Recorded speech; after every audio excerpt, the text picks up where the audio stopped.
l'application de la démocratie chrétienne. Voudriez-nous savoir l'opinion de la démocratie chrétienne au sujet de la machine à voter? Écoutez, madame, d'abord, nous ne devons pas être une république qui se veut démocratique quand nous ne sommes pas en mesure d'appliquer les règles de droit, quand nous ne sommes pas en mesure de nous référer à la loi, puisque ça s'appelle quand même République démocratique du Congo. Soit nous choisissons entre être un pays démocratique ou être une jungle. On ne peut pas utiliser quelque chose qui ne se rapporte à aucun fondement légal.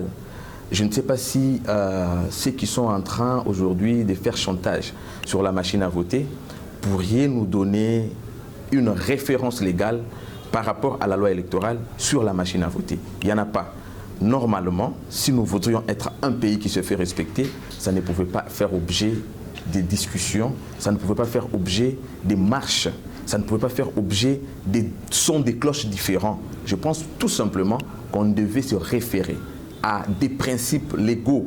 On devait être un pays qui se respecte que si l'on est en mesure de nous référer à la loi.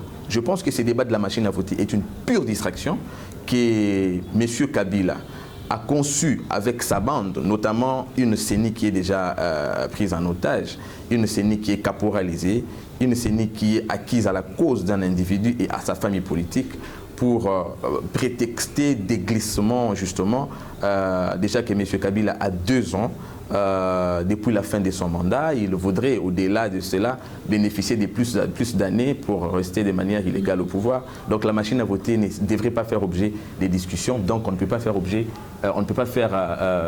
usage de cela parce que ça ne se rapporte à aucune loi du pays. Est-ce important d'utiliser cet outil pour les élections du 23 décembre? Mais je venais de vous dire, madame, ça ne peut pas être important d'utiliser quelque chose qui n'a aucune référence légale. Il n'y a pas de loi dans la loi électorale qui prévoit l'usage de la machine à voter. Est-ce que vous avez suivi, monsieur, le directeur des cabinets de Joseph Kabila, Némi Moulania, quand il recevait les membres de la délégation du Conseil de sécurité, il a reconnu que la machine à voter n'était pas légale. Alors pourquoi on doit revenir sur un débat qu'eux-mêmes déjà reconnaissent illégal? Moi je pense que c'est une distraction auquel le peuple congolais ne devrait pas accorder un crédit. Si la CENI maintient cette décision, c'est une obstination qui n'a pas de sens et nous allons justement demander au peuple congolais de se prendre en charge. J'aime notre constitution. Chez nous, à la démocratie, nous l'avons toujours, la démocratie chrétienne, nous l'avons toujours dit. Nous aimons la richesse de la constitution congolaise puisqu'elle prévoit un article 64. Cet article 64 donne à ce peuple l'équitus de pouvoir se prendre en charge, mettant hors d'état de nuire un pouvoir qui veut se conserver par la force ou bien qui voudrait se maintenir par la force. Moi, je pense que s'il y a une obstination de la CENI par rapport à l'usage de la machine à voter, ça cacherait l'intention du pouvoir qui manipule aujourd'hui la CENI et le peuple congolais devra se prendre en charge. Hormis la machine à voter, que proposeriez-vous? Mais écoutez, la démocratie chrétienne, je devrais revenir sur la position de notre parti. Nous l'avions dit. Le problème aujourd'hui ne doit pas être celui de la machine à voter parce que tout le processus électoral est vicié. Le processus est vicié dans la mesure où il est un processus exclusif. Vous avez vu le comportement de la CENI et de la Cour constitutionnelle qui est aujourd'hui une caisse de résonance de M. Joseph Kabila. On a exclu de manière volontaire les quelques candidats. On n'a pas appliqué les mesures de décrispation. Donc c'est un processus déjà vicié et qui est taillé à la mesure de M. Chadari. Comment on va accompagner les volontés d'un groupe d'individus qui ne représentent pas les aspirations du peuple congolais. Donc pour nous, nous disons que le processus électoral étant vicié, nous ne nous y sommes pas impliqués et appelons l'opposition congolaise en général, la population congolaise en général, à pouvoir rejoindre la position de la démocratie chrétienne pour exiger la main levée de M. Kabila dans le processus électoral afin de pouvoir mettre en place un processus crédible. La crédibilité de ce processus dont nous parlons passerait par l'application des mesures de décrispation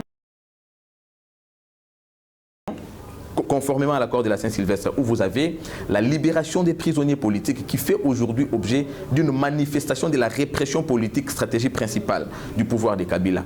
Aujourd'hui encore, nous parlons des invalidés et aussi des exilés politiques. Nous avons Diomi Ndongala qui reste en prison, pourtant à la suite d'une répression politique. Vous avez Jean-Claude Mouyambo, vous avez Moïse Katumbi qui est en exil, et aujourd'hui vous en avez autant qui sont exclus du processus. Ça fait que le processus n'est pas crédible.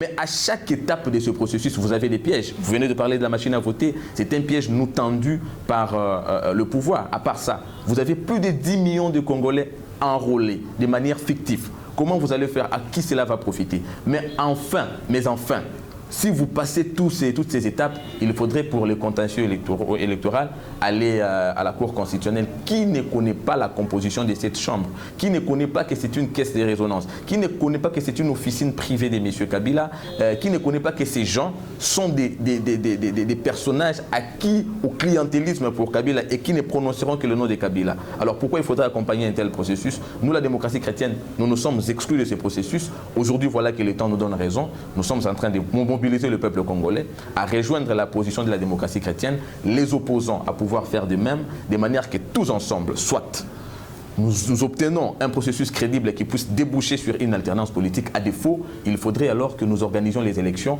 à l'issue d'une transition qui se ferait sans M. Kabila. Merci beaucoup, monsieur. C'est très immédiat. À moi de vous remercier, madame.